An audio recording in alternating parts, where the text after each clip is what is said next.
venimos a escuchar la palabra de Dios, a adorar juntos el nombre de nuestro buen Dios. Recuerden que estamos estudiando el libro de los Hechos, ¿verdad? Libro de los Hechos. Hoy corresponde el capítulo 2 del libro de los Hechos, del versículo 1 hasta el versículo 3. Hechos capítulo 2, del versículo 1 hasta el versículo 13, perdón. Ese va a ser el pasaje que vamos a estar estudiando. Mantenga su Biblia abierta en ese pasaje de Hechos capítulo 2, versículo 13, mientras vamos mirando a la luz de, mientras vamos estudiando el pasaje. Hechos capítulo 2 del versículo 1 al 13. Téngalo ahí abierto.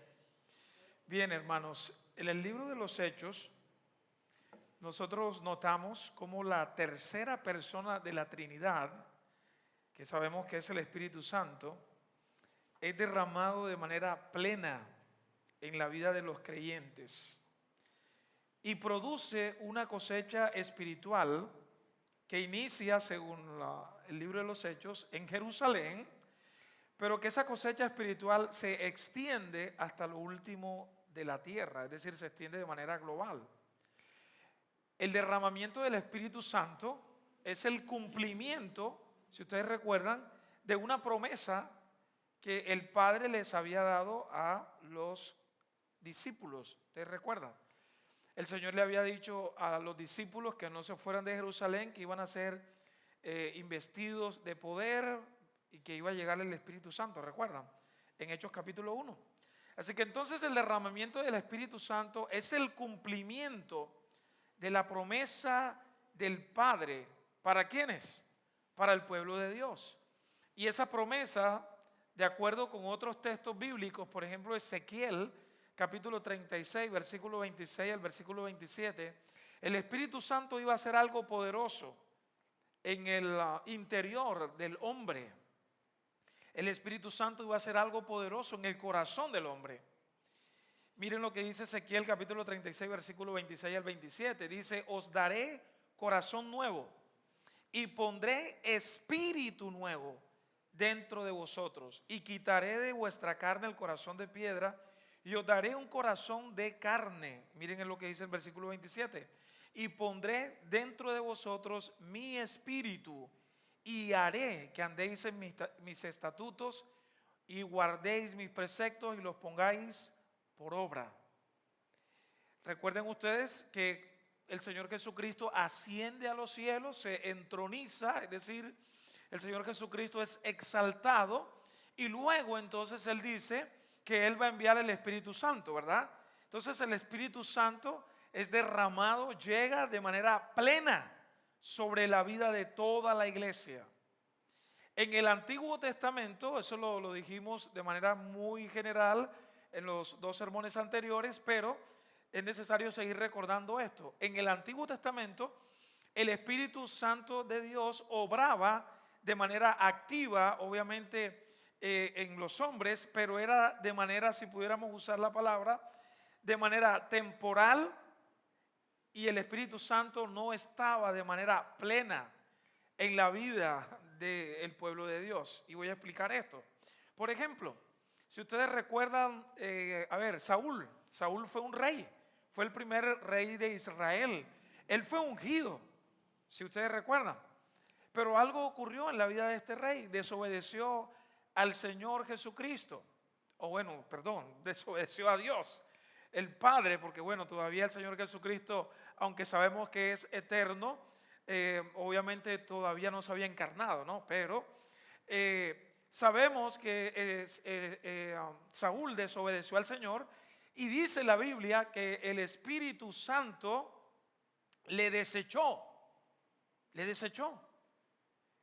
Si ustedes recuerdan la historia de Saúl, ¿verdad? Él no obedeció, Dios le dio órdenes y le dijo que tenía que destruir a los enemigos, y él no obedeció, hizo otras cosas.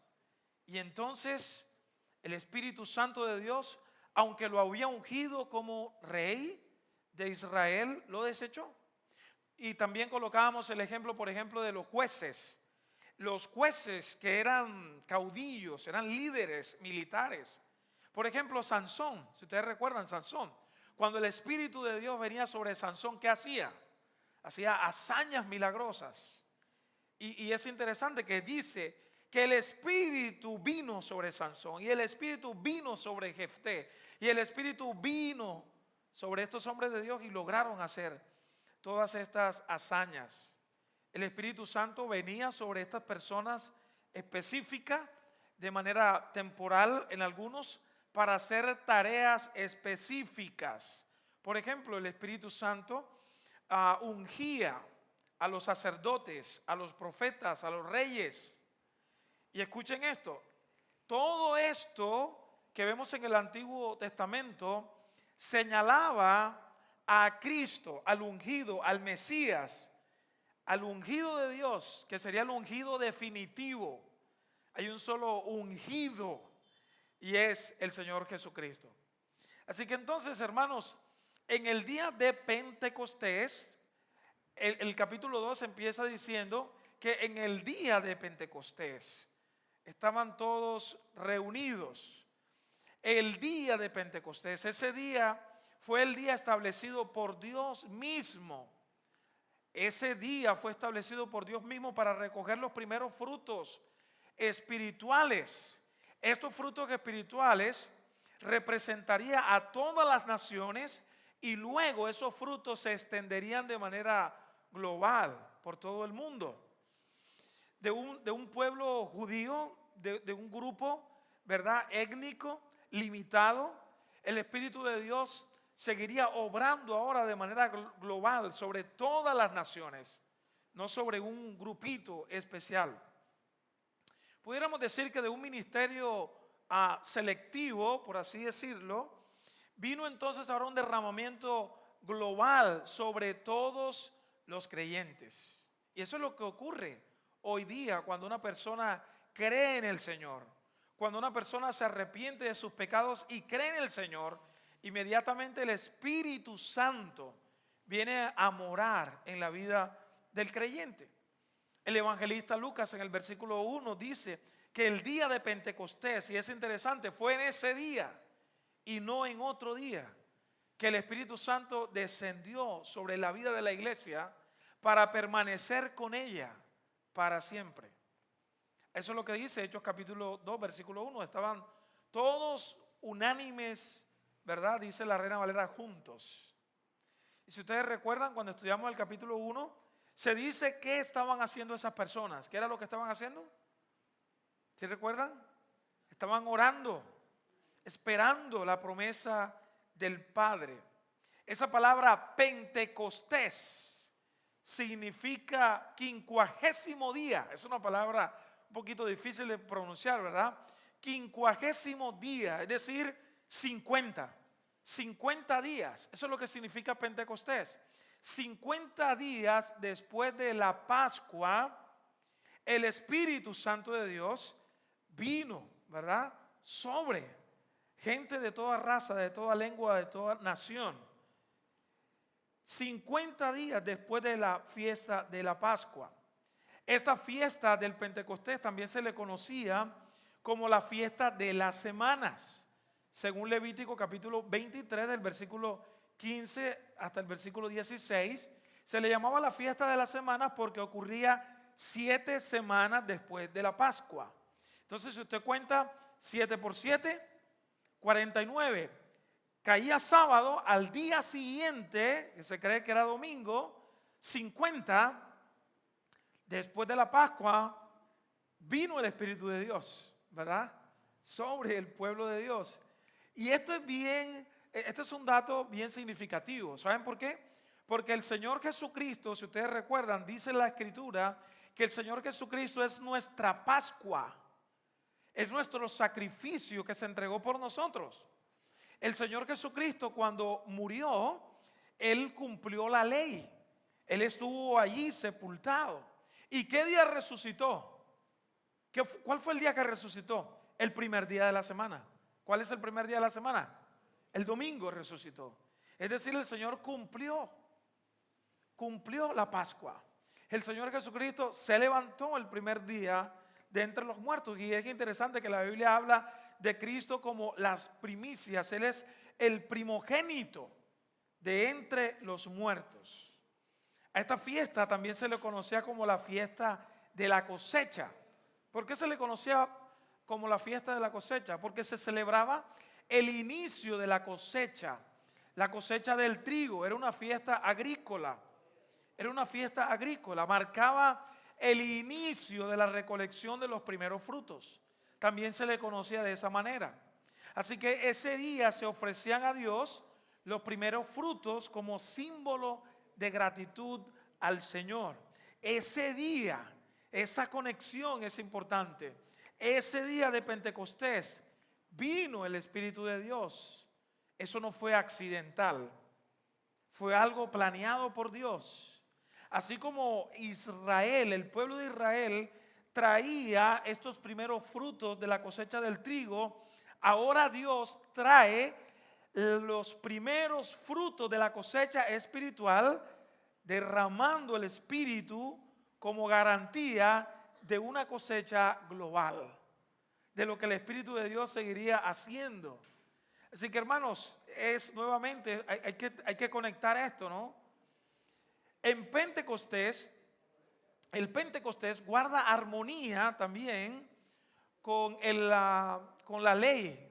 Cuando la ley se entregó, ¿verdad? Si ustedes recuerdan, los 10 mandamientos en Éxodo capítulo 19, luego el capítulo 20, el pueblo de Dios recibe las leyes de parte de Moisés y guarda bastante armonía porque en el monte Sinaí Dios entregó las leyes, las tablas de la ley al pueblo.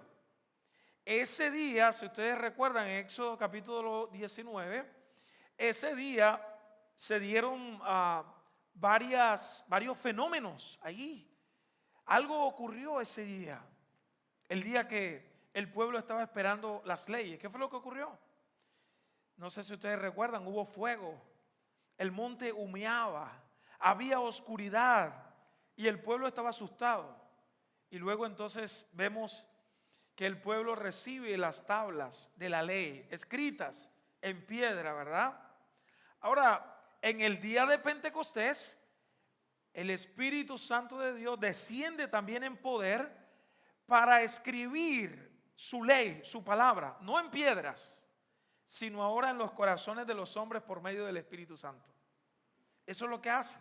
Nuevamente, recordando Ezequiel capítulo 36, versículo 26-27, os daré un corazón nuevo, pondré mi espíritu nuevo dentro de ustedes, quitaré de vuestra carne el corazón de piedra, yo escribiré mi ley, mi palabra en vuestros corazones. La teología bíblica, la palabra de Dios subraya, amados hermanos, que esto fue lo que ocurrió el día de Pentecostés. El Señor bautizó con su espíritu al pueblo de Dios.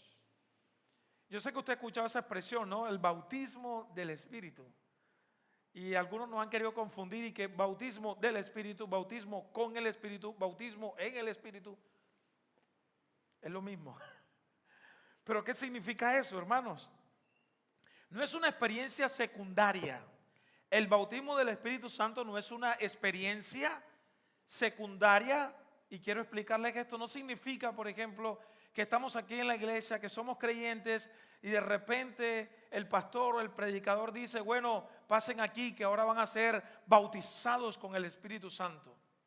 Y lo que algunos están esperando es que cuando el pastor ore, entonces las personas comiencen a, ¿verdad?, hablar unas lenguas que nadie las entiende, pero supuestamente son unas lenguas espirituales, que nadie las entiende.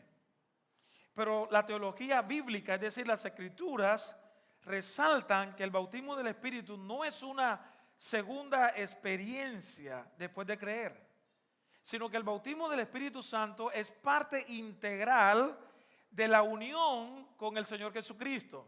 Ya lo dije, pero lo voy a repetir una vez más. Cuando usted se arrepiente de sus pecados, cuando usted cree en el Señor Jesucristo, el Espíritu Santo de Dios viene a estar en usted y no se sale más. No es que el Espíritu Santo entra y sale, ¿verdad? Eso ocurría en el Antiguo Testamento. Pero en el Nuevo Testamento, y obviamente a la luz de toda la revelación bíblica, nos muestra entonces que el Espíritu Santo, ¿verdad?, viene a la vida del creyente de manera plena. El día de Pentecostés, entonces, ¿qué fue lo que ocurrió? Todos estos creyentes recibieron el Espíritu Santo y en ese día se inauguró, pudiéramos decirlo de esa manera también, lo que ahora más adelante ocurriría en la vida de los creyentes. ¿Qué iba a ocurrir en la vida de los creyentes?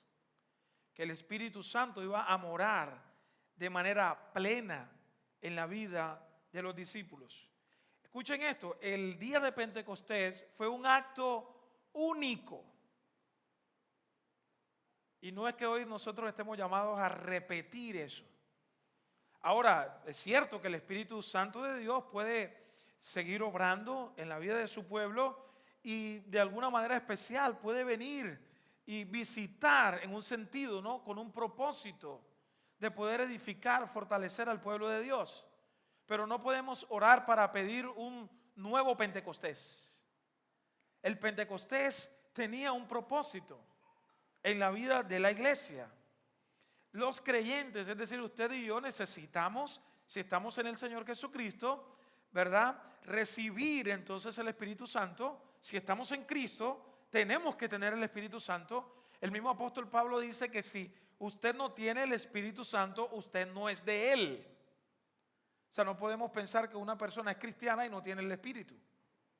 Si usted es creyente, usted tiene el Espíritu. Usted me dirá, pastor, bueno, eso suena bien, pero ¿dónde está en la Biblia? Miren lo que dice Efesios capítulo 1, versículo 13 al versículo 15. Dice la palabra de Dios. Mírenlo ahí. Si lo tienen en su Biblia, léanlo. En Él también nosotros, dice el apóstol Pablo, habiendo oído la palabra de verdad, el evangelio de vuestra salvación, y habiendo creído en Él, escuchen eso, fuiste sellados, ¿con qué? Con el Espíritu Santo de la promesa. La promesa que había hecho el Padre, que es las arras de nuestra herencia, hasta la redención de la posesión adquirida para alabanza de su gloria. O sea, miren lo que el apóstol Pablo está diciendo ahí a los creyentes en Éfeso. Ellos escucharon la palabra de verdad. Él explica qué es la palabra de verdad, el evangelio de vuestra salvación. Por medio de la palabra de Dios, ellos creyeron en Cristo y fueron sellados con el Espíritu Santo de la promesa. ¿Sí lo ven? Miren lo que dice Romanos capítulo 8, versículo 9. Mas vosotros no vivís según la carne, sino según el Espíritu. La idea es que vivimos según el Espíritu Santo. Y luego dice, si es que el Espíritu de Dios mora en vosotros. Y si alguno no tiene el Espíritu de Cristo, no es de Él. ¿Le quedó claro? Si una persona dice, hermano, venga para que reciba el Espíritu, eso significa que esa persona entonces todavía no es de Cristo, ¿no? Si usted ha escuchado la palabra de Dios, se ha arrepentido de sus pecados, como dice el apóstol Pablo en Efesios capítulo 1, usted ha creído en el Evangelio, ¿verdad? El Evangelio de la salvación, usted tiene el Espíritu Santo en usted. No necesitamos un culto especial para entregarle el Espíritu. No es así, hermanos. Miren lo que dice Juan capítulo 14, versículo 16. Juan 14, 16. Y yo rogaré al Padre. ¿Quién está diciendo eso? Jesús. Y os daré otro consolador. Miren esto, y os daré otro consolador. Es decir, que el Padre y el Hijo son consoladores, pero el Padre y el Hijo dicen que van a enviar a otro consolador, que es el Espíritu Santo, para que esté con vosotros una vez a la semana. ¿Ah? Para que esté con vosotros el domingo cuando venimos al culto. No, para que esté con vosotros eso tiene que subrayarlo, para siempre. O sea, si usted ha venido al Señor Jesucristo en arrepentimiento y fe, usted es un cristiano y usted tiene el Espíritu. No, hermana, que venga, vamos a hacer un culto aquí porque hoy van a recibir el Espíritu los que no lo han recibido. Bueno, si en algún momento usted escucha eso, de acuerdo a lo que hemos leído hoy, usted tiene que decir, ¿cómo así? O sea, que estas personas no son cristianas. Porque si van a recibir el Espíritu es porque no son cristianas, ¿verdad? Porque un cristiano ya tiene el Espíritu. Entonces, el evangelista Lucas, que es el que escribe por inspiración del Espíritu Santo el libro de los Hechos, está diciendo que en ese día, el día de Pentecostés, vino, ¿verdad?, el derramamiento del Espíritu Santo de Dios, no sobre un grupito en especial, sino que vemos ahí, amados hermanos, la obra del Espíritu de Dios, ¿verdad?, sobre 120, pero vemos a gente de todas las naciones llegando ahí que representarían de alguna manera todas las naciones bajo el cielo, ¿verdad? Y conectando eso con Apocalipsis, nos lleva a nosotros a ver la visión, la vida de la iglesia, gente de toda raza, de toda lengua, de toda nación. Ahora, ¿qué señales reveladoras se dieron con el derramamiento del Espíritu Santo? Miren versículo 2 y versículo 3. Hechos 2, versículo 2 y versículo 3. De repente vino del cielo un estruendo. Y usted debería resaltar ahí cómo, la palabra cómo, como de un viento recio que soplaba, el cual llenó toda la casa donde estaban sentados. Se les aparecieron lenguas repartidas, otra vez la palabra como de fuego, asentándose sobre cada uno de ellos. El estruendo del viento recio y las lenguas de fuego, otra vez, recuerdan las manifestaciones. Hay una palabra que usan los teólogos y es la palabra teofanías del Antiguo Testamento. Ya lo vimos. Éxodo capítulo 19. ¿Cuáles fueron esas manifestaciones reveladoras antes de recibir la palabra de Dios? El fuego, ¿verdad? En el monte Sinaí, el fuego, los relámpagos, la oscuridad. En el día de Pentecostés, ¿qué estamos viendo? Es símbolos, ¿verdad? Estos símbolos no son símbolos meramente espectaculares. O sea, como que, wow, un viento, ¿verdad? Un fuego, unas llamas como de fuego. No. Estos símbolos revelan algo. ¿Qué es lo que revelan? Por ejemplo, el viento apunta al soplo creador y vivificador de Dios. ¿Qué es lo que vemos en Génesis capítulo 2 versículo 7? Que el Señor formó al hombre del polvo de la tierra, sopló en su nariz aliento de vida. ¿Qué representa el fuego? Bueno, de acuerdo a las escrituras, en algunas escrituras, como por ejemplo Isaías capítulo 6, el fuego representa la santidad de Dios, representa la purificación, la consagración, aunque también el fuego va a representar el juicio de Dios, va a representar la destrucción que viene de parte de Dios. En Isaías capítulo 6, recuerdan, versículo 6, dice que voló hacia Isaías uno de los serafines, teniendo en su mano un carbón encendido, tomado del altar con unas tenazas, y tocando con él su boca. Isaías dijo: he aquí que esto tocó mis labios, y es quitada mi culpa y limpio mi pecado. Entonces ahí vemos que el fuego representa purificación, santidad, limpieza, aunque también representa en algunos casos el juicio de Dios, la destrucción. Así que entonces, amados hermanos, el Espíritu Santo no es un suplemento opcional. El Espíritu Santo no es una fuerza, como dicen los testigos de Jehová, que el Espíritu Santo es una fuerza activa. No. El Espíritu Santo es un ser personal. Ya lo vimos. El Señor Jesucristo dijo: es necesario que yo me vaya y voy a enviar a otro. No dijo voy a enviar una fuerza. Dijo voy a enviar a otro. El Espíritu Santo es un ser personal, es también Dios. Así que el Espíritu Santo es la misma presencia de Dios en el pueblo de Dios. Es el Espíritu de Dios, ¿verdad? En medio nuestro. Decir que el Espíritu Santo de Dios que está entre nosotros es decir que Dios mismo está entre nosotros.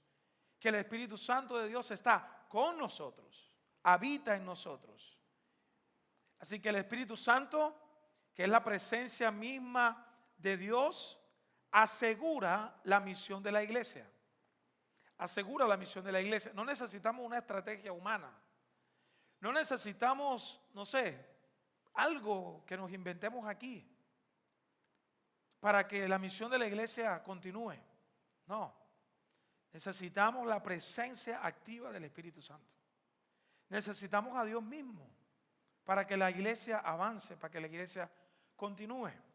El Espíritu Santo da la capacidad, de acuerdo al pasaje que estamos leyendo, el Espíritu Santo dio la capacidad de poder hablar otros idiomas.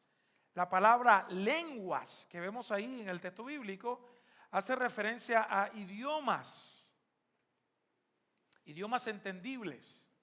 A través de estos idiomas, los creyentes iban a testificar a las naciones. ¿Qué cosa? De acuerdo al texto, las maravillas de Dios. Es decir, las maravillas del poder del Evangelio. Miren el versículo 4. Fueron todos llenos del Espíritu Santo y comenzaron ¿a qué? A hablar. O sea, eran lenguas que se hablaban. Y esas lenguas eran según el Espíritu Santo daba que hablasen. O sea que los apóstoles no estudiaron otros idiomas para poder hablarles a todas esas personas que llegaron a Jerusalén. Los discípulos, de acuerdo a ese texto, hablaron en idiomas humanos, en idiomas conocidos. De esta manera estaban confirmando que el Evangelio estaba destinado para todas las naciones. Ustedes recuerdan la Torre de Babel, ¿verdad? ¿Qué fue lo que ocurrió ahí? Eso está en Génesis capítulo 11. Hubo una confusión, ¿verdad? Y las personas se confundieron y no entendían sus idiomas. En Génesis 11.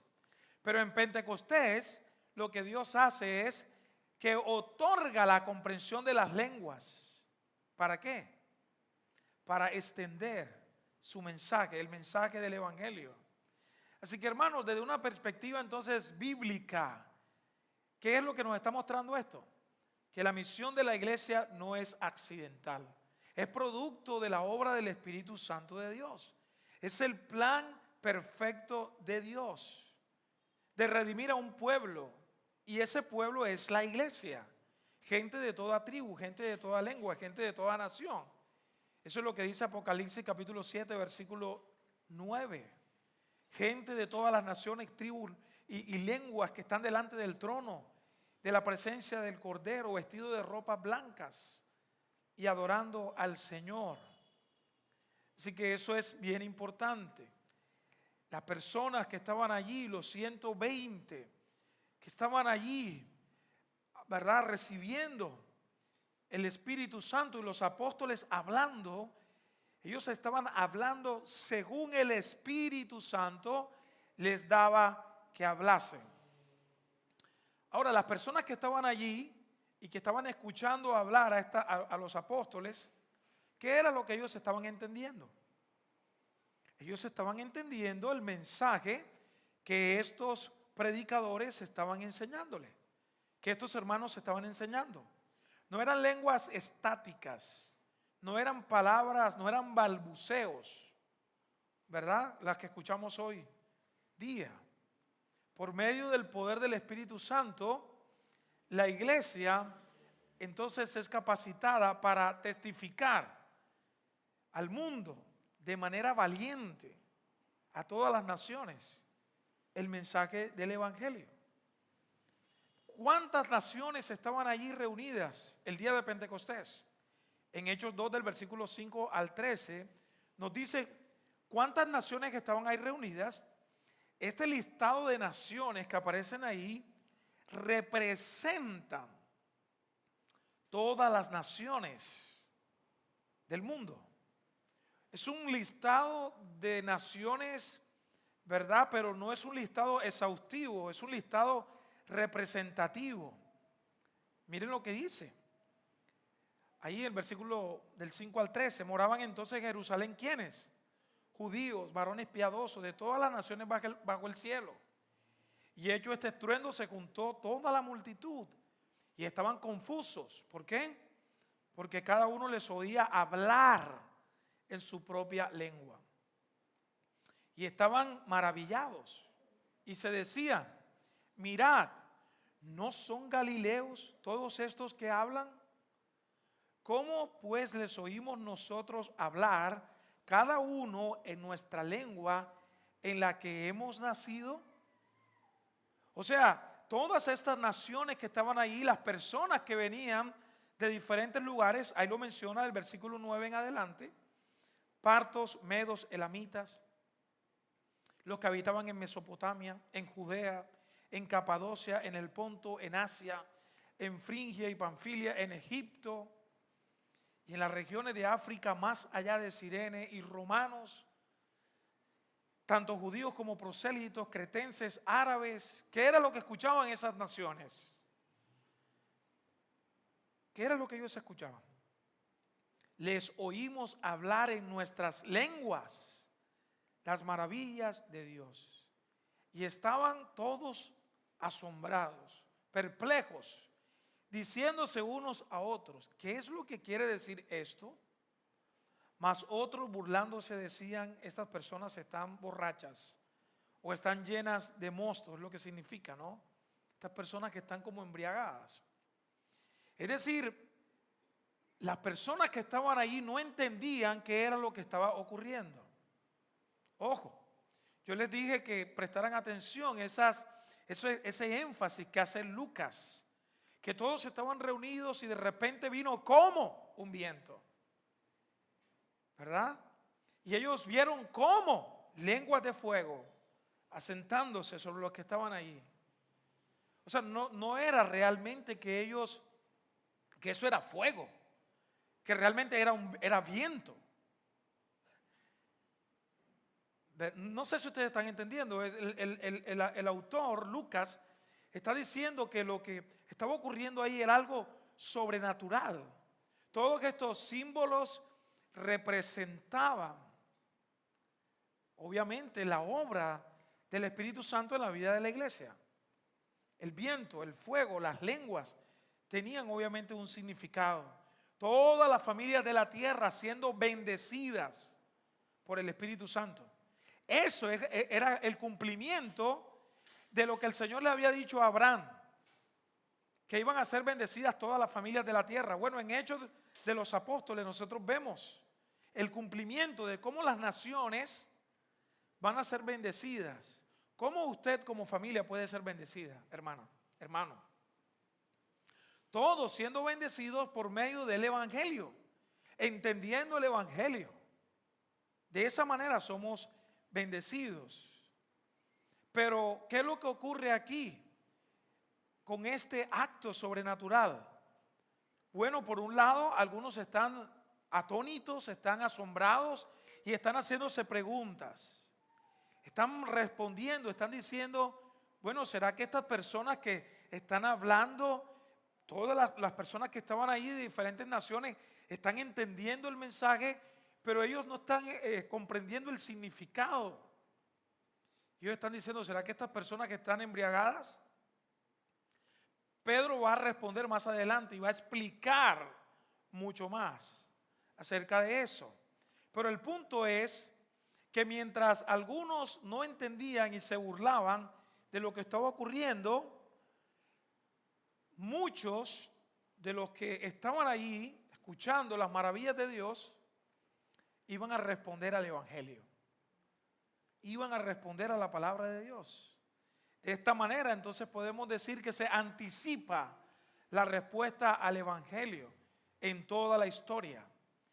Para unos, lo que estaban escuchando era, lo que estaban viendo era el poder de Dios para salvación, pero para otros, lo que estaban viendo era algo loco. No entendían. Así que el derramamiento del Espíritu Santo es bien importante, hermanos. Inaugura la cosecha de las naciones, pero también pone en evidencia la división entre fe e incredulidad. Unos iban a responder para salvación y otros no iban a responder, o en un sentido iban a responder pero en incredulidad. ¿Sí? Sabemos, hermanos, que la palabra de Dios no es recibida por todos. La Escritura es clara cuando dice que el que tenga oídos para oír, oiga lo que el Espíritu Santo dice a la iglesia. Hay algunas personas que, todos los que estamos aquí, ustedes me están escuchando, ¿verdad? Sí, ¿verdad? Todos están escuchando el mensaje. Pero la pregunta es, ¿usted está escuchando lo que el Espíritu Santo de Dios le está diciendo a usted? Por medio de la palabra de Dios.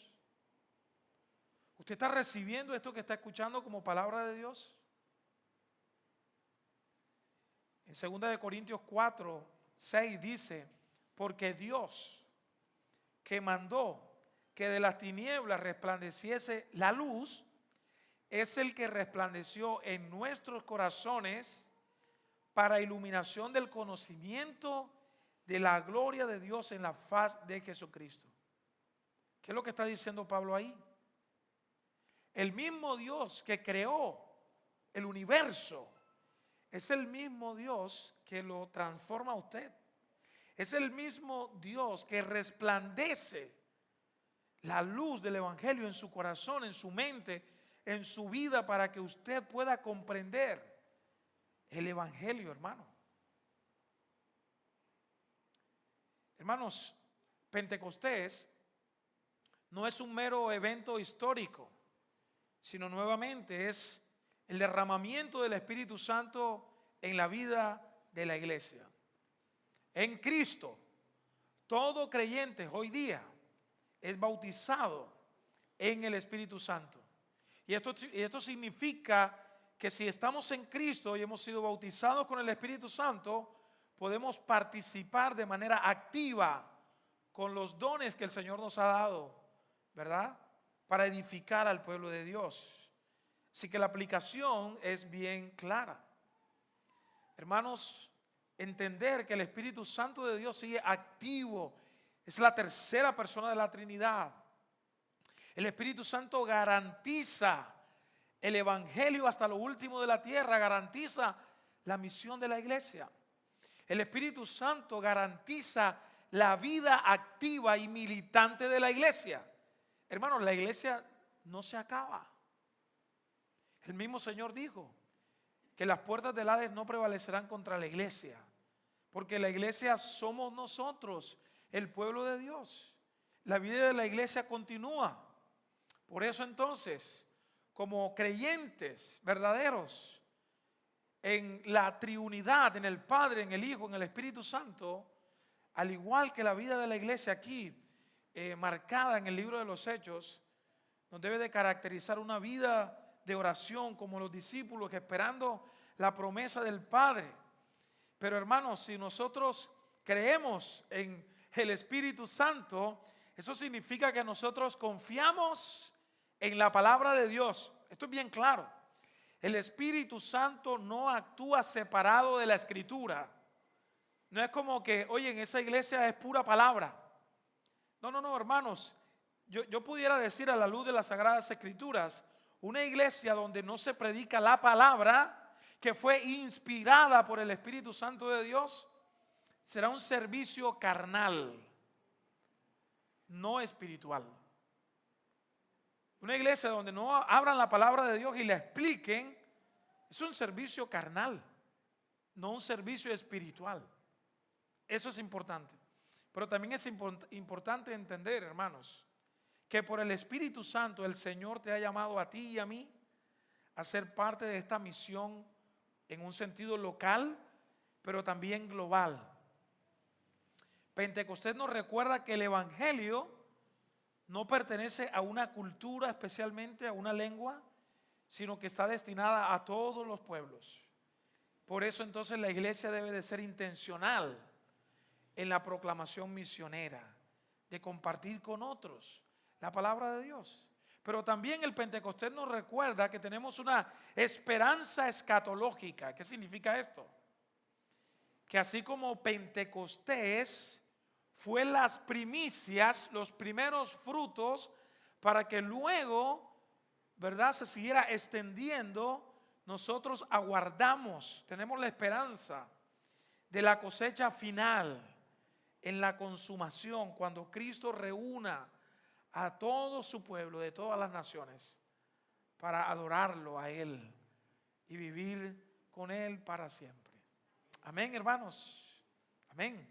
Recuerden, las primicias de una cosecha global. Ese es el título de este sermón. Las primicias de una cosecha global. El derramamiento del Espíritu Santo de Dios. Oremos. Padre, gracias te damos en esta noche. Gracias, Dios, por recordarnos por medio de tu palabra cómo el Espíritu Santo de Dios vino, fue derramado sobre toda carne, y cómo los apóstoles hablaron en otras lenguas, otros idiomas, y cómo las naciones, Señor, podían entender este mensaje. Y hoy nosotros, tú nos llamas también a las naciones a predicar a otros la palabra de Dios. Pero, Señor, en nuestra lengua, en español, permítenos compartir con nuestros familiares, con nuestros amigos, con nuestros vecinos. Permítenos compartir, hablar de las maravillas del evangelio. Que así sea, Señor, que sea una realidad en nuestras vidas. Que tu Espíritu Santo nos impulse para compartir con otros, Señor, esta misión del evangelio. Te damos gracias, Señor. Pedimos tu bendición, Señor, en el nombre de Jesús. Amén.